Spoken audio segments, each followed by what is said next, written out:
GML रागिनीच्या चौथ्या पॉडकास्टमध्ये आपल्या सर्वांचे सहर्ष स्वागत. आज आपण माहिती घेणार आहोत रोटरीची द 4 वे टेस्टबद्दल. 1943मध्ये रोटरीने स्वीकारलेली ही टेस्ट 100हून अधिक भाषांमध्ये अनुवादित झाली आहे.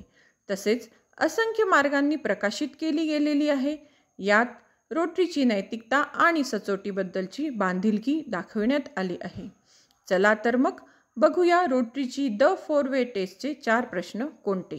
आपण जो विचार करतो अथवा आचरणात आणतो ते सत्य आहे का? हे सर्व संबंधितांना न्याय्य आहे का? त्यातून सद्भावना आणि चांगली मैत्री निर्माण होईल का? त्यांचा सर्व संबंधितांना फायदा होईल का? प्रत्येक प्रश्न रोटरीच्या उच्च मूल्यांचे प्रतिनिधित्व करतो, जसे विश्वास, जबाबदारी, सहानुभूती आणि फेलोशिप. जगभरातील रोटेरियन वैयक्तिक व व्यावसायिक संबंधांमध्ये मार्गदर्शक म्हणून या चाचणीचा वापर करतात.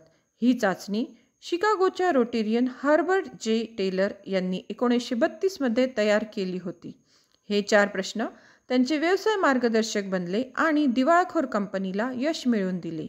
ही टेस्ट इतरांना पारखण्यासाठी वापरली जाणारी खिडकी अजिबात नाही, तर हा एक आरसा आहे ज्यात आपण स्वतःला सुधारण्यासाठी, स्वतःचे मूल्यांकन करण्यासाठी पाहतो.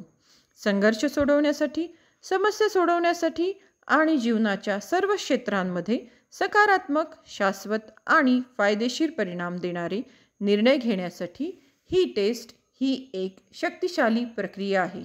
कुठल्याही कार्याचे ते मूलभूत निकष आणि यशाची गुरुकिल्लीसुद्धा आहे. तुम्हाला माहीत आहे का, घाना प्रजासत्ताकच्या न्यायिक प्रणालीद्वारे रोटरीची 4 वे टेस्ट वापरली जाते. त्यांच्या न्यायालयाच्या आवारात त्यांनी ती प्रदर्शित केलेली आहे.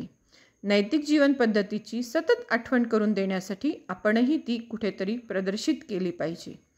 चला तर मग भेटूया पुढच्या पॉडकास्टमध्ये. तोपर्यंत ऐकत रहा GML रागिनी.